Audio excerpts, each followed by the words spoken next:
Bell पढ़ेंगे। ये हमारा चैप्टर है सीआरपीसी का 39, CrPC code of criminal procedure, और इसको 1898 कहते हैं। अब जब हमने बेल का टॉपिक पढ़ना है सबसे पहले तो चीज़ें ये हमने मद्देनज़र रखनी है कि बेल बेसिकली है क्या, ज़मानत कब कब होती है, क्या ज़मानत की ग्राउंड्स होती हैं, कब ज़मानत ली जाती है। अगर आप ये लेक्चर पूरा सुन लेते हैं या इसको अंडरस्टैंड कर लेते हैं, सारी ज़िंदगी आपको किसी से ये नहीं पूछना पड़ेगा कि सर मैं बेल कैसे करवाऊँ, सर बेल मैंने कहाँ से करवानी, सर मैंने बेल किधर से करवानी। तो लिहाजा इसको गौर से पढ़िएगा और अपने वन लाइनर नोट्स जो हैं वो लाजमी बनाएं ताकि सारी ज़िंदगी आपको बेल ना किसी से पूछनी पड़े। फर्स्ट ऑफ ऑल बात करते हैं बेल के थोड़े से बैकग्राउंड की। चैप्टर मैंने बता दिया 39 है सीआरपीसी का। सेक्शन ये जो स्टार्ट होता है बेल का टॉपिक, ये 496 से स्टार्ट होता है। सेक्शन 496 से बेल ज़मानत है क्या। ज़मानत ये है कि किसी भी शख्स को किसी चीज़ के इवज़ या किसी इंसान के हवाले कर देना कि भाई इस मुल्ज़म की जब भी हमें ज़रूरत पड़ेगी आप इसको पेश करने के लिए बॉन्ड है। जो हम श्योरिटी बॉन्ड जमा करवाते हैं वो क्यों करवाते हैं, यानी ए अक्यूज़ है किसी ऑफेंस का, उसको बेल हो गई, बी जो है वो उसका क्या है, ज़मानती, जिसको हम कहते हैं श्योरिटी वाला। ये क्यों होता है, यानी लॉ क्या करता है, इस एक्यूज्ड को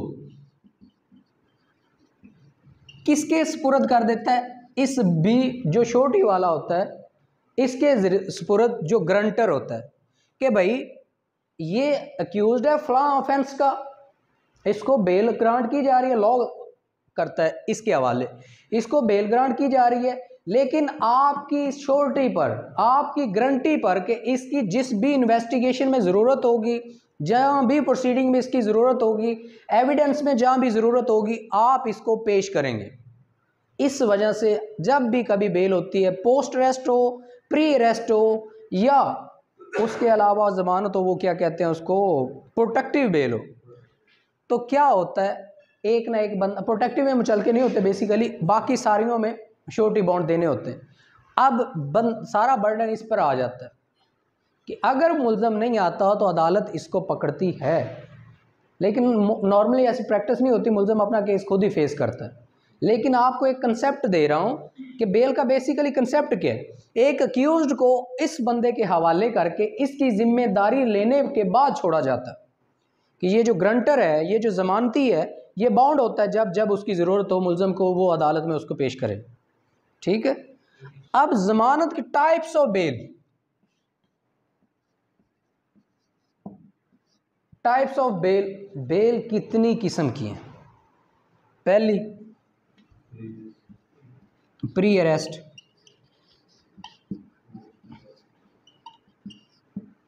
ये क्या होती है, प्री अरेस्ट को हम उर्दू में क्या कहते हैं, कबल गिरफ्तारी ज़मानत। अच्छा, सेकंड पोस्ट अरेस्ट, आप इनकी तरतीब चेंज भी कर सकते हैं, वो कोई इशू नहीं। पोस्ट अरेस्ट बेल, बाद यानी गिरफ्तार होने के बाद जो बेल मिलती है उसको बाद गिरफ्तारी ज़मानत कहते हैं। तीसरी कौन सी है, प्रोटेक्टिव बेल।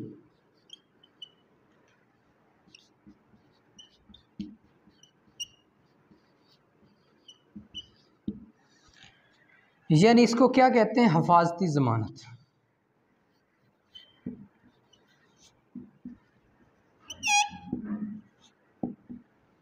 इसके बाद एक और बेल होती है, सेक्शन 426 अभी मैं आपको पढ़ाऊंगा सीपीसी का, और सॉरी सीआरपीसी का। सेक्शन क्या है जी, 426। इसमें होता क्या, जब बंदे को सज़ा होती है तो उसमें अपील जब दायर की जाती है सीआरपीसी के तहत, तो यहाँ पे 426 के तहत भी आप बेल के लिए अप्लाई कर सकते हैं कि जब तक इस अपील का फैसला नहीं होता तब तक भी बेल दी जाए। उसके अलावा एक और है, वो जो क्या कहते हैं, जब किसी भी सिविल केस की सिविल डिग्री की एग्जीक्यूशन होती है तब भी बेल अलाउ होती है। ठीक है, हाँ जी, वो प्रोटेक्टिव में आ जाती है। अब ये सीन है, 4 काइंड्स हैं बेल की। अब ये एक जनरल कंसेप्ट था जो मैंने आपको बताया। उसके बाद अब आते हैं जो हमारे सेक्शंस हैं ना एग्जैक्ट, उनको पढ़ते हैं। ये इसलिए मैंने बताया कि आप लोगों को चीज़ों का बैकग्राउंड जो है वो भी पता हो। ठीक है, 496 पढ़ते हैं जी, CRPC। मेरा जो हमेशा से पैटर्न रहा है उसी को फॉलो करते हुए कि पहले हमने इंग्लिश पढ़नी है, उसके बाद उसका मैंने उर्दू में कंसेप्ट देना है ताकि चीज़ें जो हैं वो क्लियर हो जाएं। In what cases bail to be taken, कौन सी सूरत हाल है जिनमें बेल ले ली जाएगी या ले ली जाती है। When any person other than accused of a non bailable offence is arrested or detained without warrant by any officer in charge of a police station or appears or is brought before a court and is prepared at any time while in the custody of such officer or at any stage of the proceeding before such court to give bail, such person shall be released on bail provided that such officer or court, if he or it thinks fit, may instead of taking bail from such person discharge him or in his executing a bond without sureties for his appearance as hereinafter provided further that nothing in this section shall be deemed to affect the provision of section 107 subsection 4 and subsection 117 subsection 3। बात यह है कि कोई भी बंदा when any person other than a person of accused of non bailable, यानी जब भी कोई ऐसा बंदा जिसका किसी चीज़ में लेना देना ही नहीं है उसको पकड़ के ले आते हैं, तो अदालत या वो ऑफिसर, 2 लोगों का जिक्र हुआ है, अदालत या पुलिस ऑफिसर उनको केस की किसी भी स्टेज पर बेल ग्रांट कर सकते हैं। और इसमें उनके पास एक और अख्तियार भी है कि उनको बेल तो ग्रांट करेंगे ही करेंगे, बाकी चाहे वो विदाउट श्योरिटी कर लें या श्योरिटी लेकर उनको रिलीज कर सकते हैं। ठीक है, बात सूरत हाल ऐसी होती है कि जो बेलेबल ऑफेंस होते हैं उनमें तो बेल देना मैंडेटरी है। ठीक है, सेक्शन, इसको मैटर ऑफ राइट भी कहते हैं। 496 के तहत मैटर ऑफ राइट भी होता है, जो बेलेबल ऑफेंस है उसमें मैटर ऑफ राइट के तहत भी बेल मिल जाती है। 497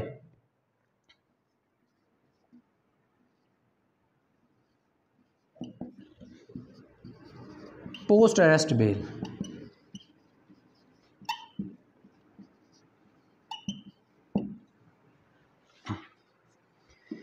When bail may be taken in case of non bailable offense, non bailable offence में बेल कब ली जाएगी। When any person accused of any non bailable offense is arrested or detained without warrant by any officer in charge of a police station or appear or is brought before a court, he may be released on bail, but he shall not be so released if there appear reasonable grounds for believing that he has been guilty of an offense punishable with death or imprisonment for life or imprisonment for 10 years। यानी कोई भी बंदा है non bailable offence में अगर police ने उसको पकड़ लिया है या किसी भी पुलिस स्टेशन के किसी पुलिस ऑफिसर ने उसको अरेस्ट कर लिया है तो उसको बेल मिल जाएगी। जिसको कोर्ट के सामने पेश करना ज़रूरी है उसको कोर्ट बेल दे देगी। लेकिन अगर वो किसी ऐसे जुर्म का मुर्तकिब हुआ या कोई उसने ऐसा जुर्म किया जिसकी सज़ा उसने क्या बताई है, डेथ पनिशमेंट है या इम्प्रिजनमेंट ऑफ लाइफ है, या जिसकी इम्प्रिजनमेंट मिनिमम क्या कहते हैं 10 ईयर, तो ऐसी सूरत में बेल नहीं दी जाएगी। इसी का प्रोवाइडेड दैट द कोर्ट में direct that any person under the age of 16 year और एनी वुमेन और एनी सिक और infirm person accused of such an offence be released on bail. यानी जो लड़का अंडर 18 है यानी 16 साल का है, 16 ईयर का है, या कोई खवातीन है तो उनको भी बेल मैटर ऑफ राइट के तहत मिल जाती है। अच्छा जी,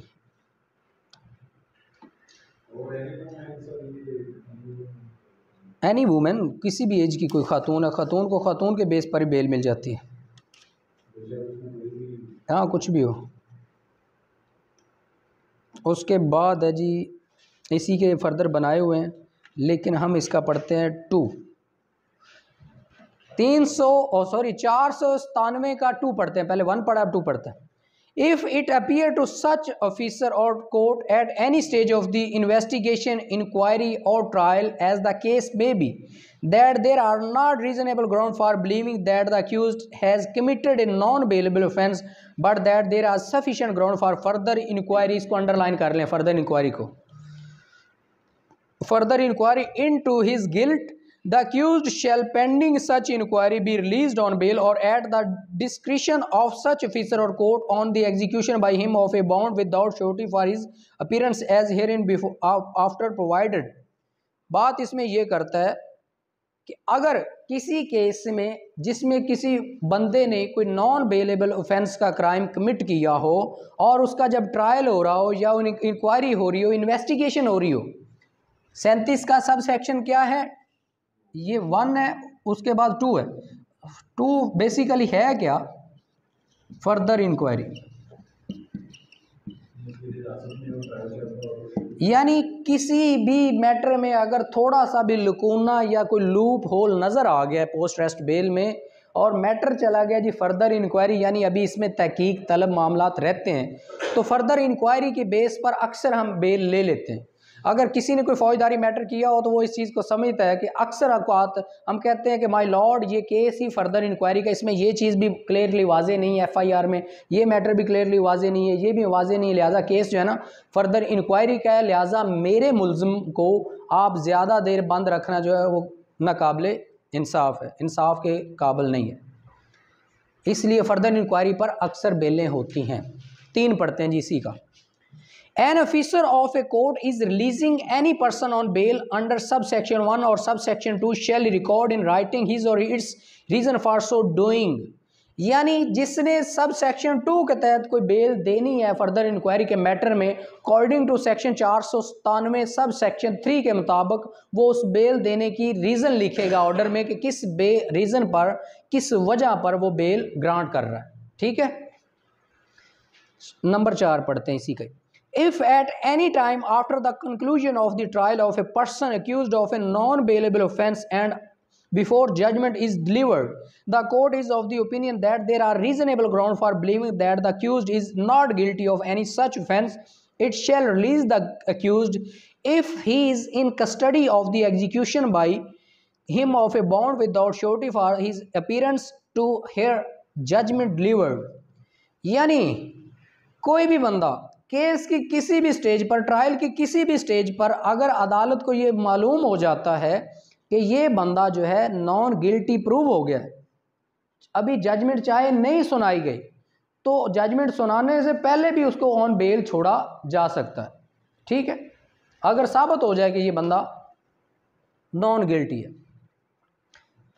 इसी के 5 पढ़ते हैं, 497 का 5। अब 1 2 3 4 तक हमने ये पढ़ा कि बेल कैसे कैसे होती है। अब 5 पढ़ो, इंपॉर्टेंट टॉपिक है, इसको बेसिकली 497 इसका 5 सेक्शन जो है इसको एक और भी कहते हैं कैंसिलेशन ऑफ बेल। एक पार्टी को एक मुल्ज़म को एक केस में अगर बेल ग्रांट कर दी गई है तो उस बेल को कैंसिल करवाने के लिए आप 497(5) के तहत जा सकते हैं उस बेल को कैंसिल करवाने। पढ़ो अब। ए हाई कोर्ट और court of session and in the case of A person released by itself any other court may cause any person who has been released under this section to be arrested and may commit him to custody। High court, session court जिन्होंने उस बंदे को छोड़ा होता है वो खुद ही उस बंदे को दोबारा अरेस्ट कर सकती हैं। क्यों कर सकती हैं? कि अगर उनको लगे कि ये चीज़ें मिसिंग थी तो वो दोबारा उस बेल को कैंसिल करके उनके अरेस्ट का ऑर्डर दे सकते हैं। ठीक है, दोबारा पढ़ो। एक हाई कोर्ट और court of session and in the case of a person released by itself any other court may cause any person who has been released under this section, यानी जो इस सेक्शन के तहत रिलीज किया गया है, छोड़ा गया है, टू बी अरेस्टेड, उसको पकड़ लिया जाएगा, and may commit him to custody, और उसको बिहाइंड द बार भेज दिया जाएगा, कस्टडी में ले लिया जाएगा, तहवील में ले लिया जाएगा। ठीक हो गया। सेक्शन है जी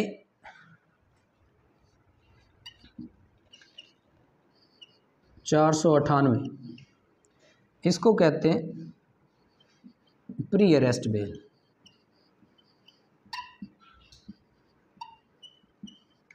प्री अरेस्ट बेल बेसिकली क्यों करवाई जाती है? अक्सर औकात होता था कि लोगों पर बेबुनियाद झूठे मुकदमा दायर कर दिए जाते थे, तो प्री अरेस्ट बेल इस वजह से करवाई जाती है कि जनाब मैं कोर्ट के सामने आ गया हूं अपनी बेगुनाही लेकर के, मैं बेगुनाह हूं, मुझे ज़मानत दी जाए, मुझे बेल दी जाए, ताकि मैं इन्वेस्टिगेशन में शामिल होकर, शामिल तफ्तीश होकर अपनी बेगुनाही को प्रूव कर सकूं। अगर मैं पकड़ा गया तो मेरी बहुत इंसल्ट होगी मार्केट में, सोसाइटी में, जो कि नाकाबिले तलाफ़ी नुकसान है। यानी अगर मैं अरेस्ट हो गया तो मेरी साख को बहुत नुकसान पहुंचेगा। इस सेंस में प्री अरेस्ट बेल दी जाती है कि यानी इस केस की इन्वेस्टिगेशन करो, अगर बंदा गिल्टी प्रूव हुआ तो बेल कैंसिल कर दी जाएगी, अगर गिल्टी प्रूव ना हुआ, नॉन गिल्टी डिक्लेयर हुआ, तो बेल को कन्फर्म कर लिया जाए, अरेस्ट नहीं किया जाए। अब इसका लॉ पढ़ो। Power to direct admission to bail और reduction of bail, the amount of every bond executed under this chapter shall be fixed with due regard to the circumstances of the case and shall not be excessive, and the high court or court of session may in any case whether there be an appeal or conviction or not direct that any person be admitted to bail or that the bail required by a police officer or magistrate by reduced। अब बात यह है कि pre arrest bell, पहली बात तो यह है कि प्री अरेस्ट बेल लेता कौन है? सेशन कोर्ट या हाई कोर्ट के पास ये जुरिडिक्शन है जो प्री अरेस्ट बेल ले लेती है, मैजिस्ट्रेरियल कोर्ट बेल नहीं लेती। मैंने लास्ट टाइम भी बताया था कि जो कोर्ट्स की तरतीब है ना, क्रिमिनल साइड पर देखा जाए, क्रिमिनल साइड पर देखा जाए तो सबसे पहली जो कोर्ट बनती है मजिस्ट्रेट की बनती है, दूसरे नंबर पर बनती है सेशन कोर्ट,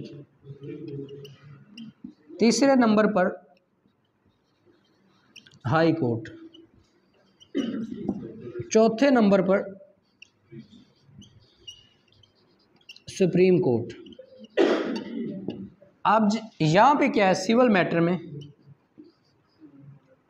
सबसे पहली कोर्ट क्या है जी? Civil court. दूसरी कोर्ट है जी डिस्ट्रिक्ट कोर्ट। तीसरी है जी same as it as high court. चौथी है जी सुप्रीम कोर्ट। ठीक है। अब ये सेशन कोर्ट है, जब ये क्रिमिनल प्रोसीडिंग में आएगी तो यही कोर्ट सेशन की पावर इस्तेमाल करेगी, जब ये सिविल में आएगी तो यही कोर्ट डिस्ट्रिक्ट की पावर रखेगी। अक्सर हमने चीज़ों के सामने लिखा होता है कि सेशन एंड डिस्ट्रिक्ट कोर्ट। ठीक है। आज एक जज के पास मेरी बेल लगी हुई थी नार्को टैक्स की, तो पहले उन्होंने कहा कि जी अभी हम सिविल मैटर सुन रहे हैं, उसके बाद हम बेलें स्टार्ट करेंगे। तो लिहाजा प्री अरेस्ट बेल का आइडिया हो गया? ओके होगा।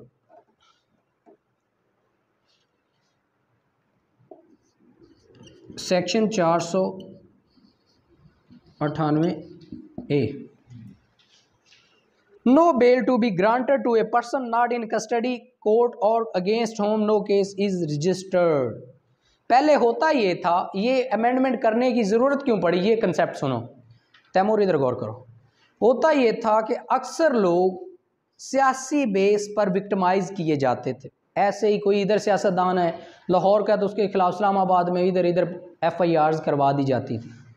तो इन मामलात को देखते हुए लोग क्या करते थे, पहले बेल करवा के रख लेते थे प्रोटेक्टिव तौर पर। यानी जब भी केस हुआ उसमें कहा कि ये जी मैंने ऑलरेडी बेल करवा के रखी हुई। तो ये सियासतदानों ने ये किया कि ये क्या मुसीबत है भाई, अगर किसी सियासी बंदे को हम निशाना दुश्मनी का बनाते हैं तो वो बेल ऑलरेडी लेकर रखी बैठा है, ये मामला नहीं ठीक। तो हुआ क्या, उन्होंने किया ये कि ये सेक्शन ऐड कर दिया इसमें 498A। इसका कंसेप्ट ये है कि लॉ सिर्फ उसी बंदे को बेल ग्रांट करेगा जिसके खिलाफ कोई कंप्लेन होगी या कोई FIR रजिस्टर्ड होगी या कोई कस्टडी में होगा या कोई अरेस्ट होगा। इन तीनों चीज़ों के अलावा अदालत या लॉ किसी को बेल नहीं देगा। हाँ, जिसने प्रोटेक्टिव बेल भी लेनी है उसके खिलाफ कोई केस होगा तो वो प्रोटेक्टिव लेगा। लास्ट टाइम मेरे क्लाइंट पर केस था तो मैंने उनको प्रोटेक्टिव बेल लेके दी थी। अब उसका सीन क्या था कि अभी हम उधर नहीं जा सकते, अगर गए तो हमें अरेस्ट कर लिया जाएगा, लिहाजा हमने हाई कोर्ट से पहले प्रोटेक्टिव बेल ली, उसके बाद हमने मेन कोर्ट से जाके अपनी प्री अरेस्ट बेल करवाई। अब 498A पढ़ते, no bail to be granted to a person not in custody, उस बंदे को जमानत नहीं दी जाएगी जो कस्टडी में नहीं है, हिरासत में नहीं है। इन कोर्ट और against whom no case is registered, जो कि ना तो अदालत आया है और ना उसके खिलाफ कोई केस हुआ है। यानी फॉर एग्जांपल ऐसे ही शाह जी कहते हैं जी ना तो मैंने अदालत जाना है ना कुछ मुझे ज़मानत दे, लॉ कहता है नहीं, उस बंदे को बेल नहीं देनी। जिसको ज़मानत चाहिए एक तो अदालत में आकर हमारे सामने पेश हो, दूसरा ये जो हमारे सामने पेश हो उस पर कोई केस होना चाहिए। ऐਵੇਂ ही नहीं है कि कोई आ गया जी मुझे बेल चाहिए, क्यों चाहिए भाई। Nothing in section 497 or section 498 shall be deemed to require or authorize a court to release on bail or to direct to be admitted to bail any person who is not in custody or is not present in court or against whom no case stands registered for the time being, an order for the release of a person on bail or a direction that a person be admitted to bail shall be effective only in respect of the case that so stand registered against him and is specified in the order or direction। यानी कोई भी बंदा जो bell लेना चाहता है, जैसे 496 है और 7 है 8 है, अगर कोई बंदा बेल लेना चाहता है तो पहली बात तो ये है वो अदालत में पेश हो, दूसरी बात ये है उसके खिलाफ कोई केस हो, अगर केस नहीं है तो उसको बेल नहीं मिलेगी और जो अदालत में भी नहीं आएगा उसको भी बेल नहीं मिलेगी। इसके बाद अगला हमारा पोर्शन स्टार्ट होता है बॉन्ड्स का, यानी अगर एक बंदे को बेल मिल जाती है तो उसकी जो मुचलके वगैरह हैं वो कैसे करवाने। Bond of accused and sureties,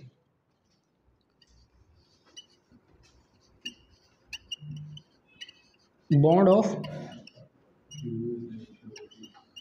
accused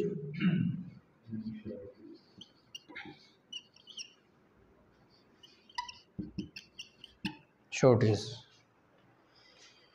before any person is released on bail or released on his own bond, a bond for such sum of money as the police officer or court as the case may be thinks sufficient shall be executed by such person, and when he is released on bail by one or more sufficient sureties, condition that such person shall attend at the time and place mentioned in the bond and shall continue as so to attend until otherwise directed by the police officer or court as the case may be.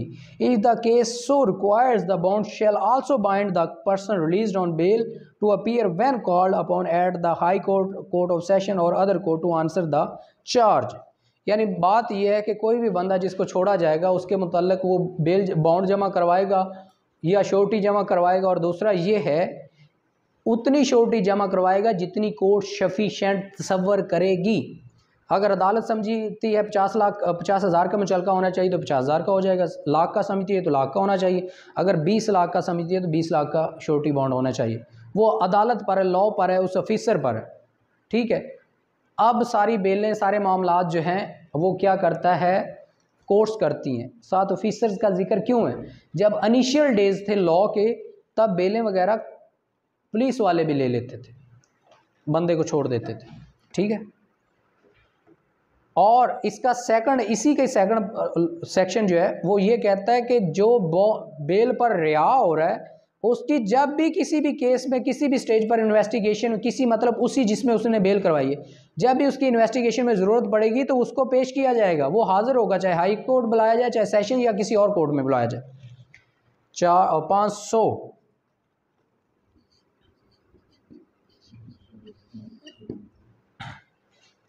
Discharge from custody as soon as the bond has been executed, यानी जब bond आ गए हैं, मुचलके आ गए हैं, The person for whose appearance it is has been executed shall be released, and when he is in jail, the court admitting him to bail shall issue an order of release to the officer in charge of the jail, and such officer or receipt on the order shall release him. Nothing in this section 496 or section 497 shall be deemed to require the release of any person liable to be detained for some matter other than that in respect of which the bond was executed. बात यह है कि अगर एक बंदे के मुचलके आ गए, जमा हो गए, अदालत ने उनको एक्सेप्ट मुचलकों को कर लिया श्योरिटी बॉन्ड को, तो उसके बाद अदालत से एक ऑर्डर जाएगा किसके पास?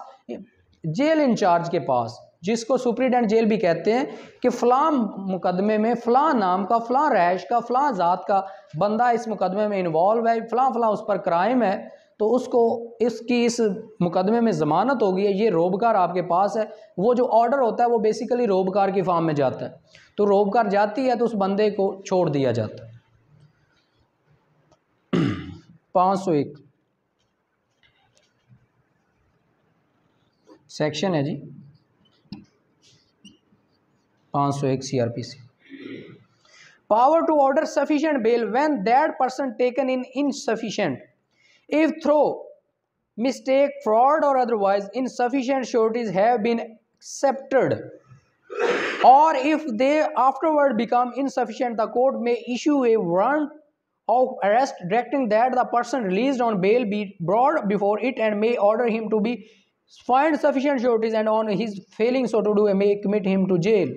अब अदालत समझती है कि किसी बंदे ने धोखेधड़ी से, फ्रॉड से या जालसाजी से कम मुचलके, कम अमाउंट के मुचलके, कम अमाउंट की श्योरिटी जमा करवा दी है जो कि इनसफिशिएंट है, तो अदालत उसको कहेगी कि भाई जो आपकी प्रॉपर श्योरिटी बनती है उतने मुचलके जमा करवाओ, अदरवाइज अगर वो नहीं करवाता ऐसा प्रॉपर, या उसके बाद उसके मुचलकों की अमाउंट भी ही बढ़ा दी जाती है, तो उसको वारंट जारी किए जाएंगे, अपनी श्योरिटी की जो अमाउंट है उसके मुताबिक श्योरिटी जमा करवाओ, यानी जितने मुचलकों के ऑर्डर हुए ना उतने जमा करवाओ। अदरवाइज कोर्ट ऑर्डर ये करती है कि इसको पकड़ो, मेरे सामने लाओ, अगर वो फिर भी नहीं जमा करवाता श्योरिटी तो इसको जेल भेजो। 502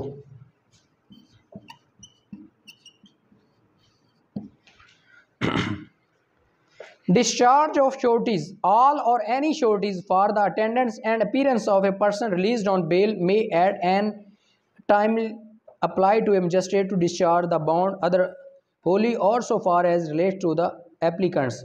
On such application being made, the magistrate shall issue his warrant of arrest directing that the person so released by brought him before him.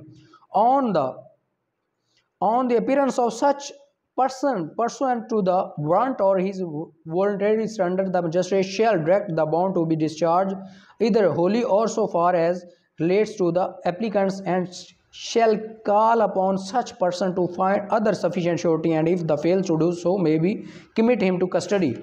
बात ये है 502 को आप गौर से सुनिए। ए क्या है?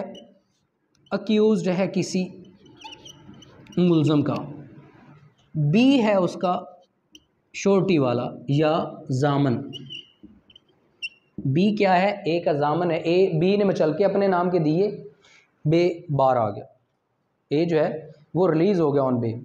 अब बी कहता है जी जो उसने मकान हाउस की प्रॉपर्टी रखवाई हुई थी as a bail, as a surety, वो कहता है जी मैंने ये वो डिस्चार्ज करवाना है, क्योंकि डिस्चार्ज होते हैं 502 के तहत मचल के। वो कहता है मैंने डिस्चार्ज करवाना है, वो एप्लीकेशन देता है कोर्ट में, कोर्ट उसके एप्लीकेशन आने के बाद चाहे उस प्रॉपर्टी के सारे मचल के डिस्चार्ज कर दे चाहे आधे कर दे, फिर क्या करती है कोर्ट क्या करती है? इसको समन जारी करती है, सॉरी वारंट निकालती कि भाई आपके जो मुचलके हैं वो जो आपका जामन था उसको ज़रूरत थी या जो भी था उसने वो डिस्चार्ज करवा लिए। अगर आप अपनी ज़मानत के मुतल्लिक़ नए मुचलके या सफिशेंट श्योरिटी जमा नहीं करवाते तो फिर इसको जेल में डाल। बात समझ आ गई? कंसेप्ट क्लियर हो गया? सदफ हो गया क्लियर?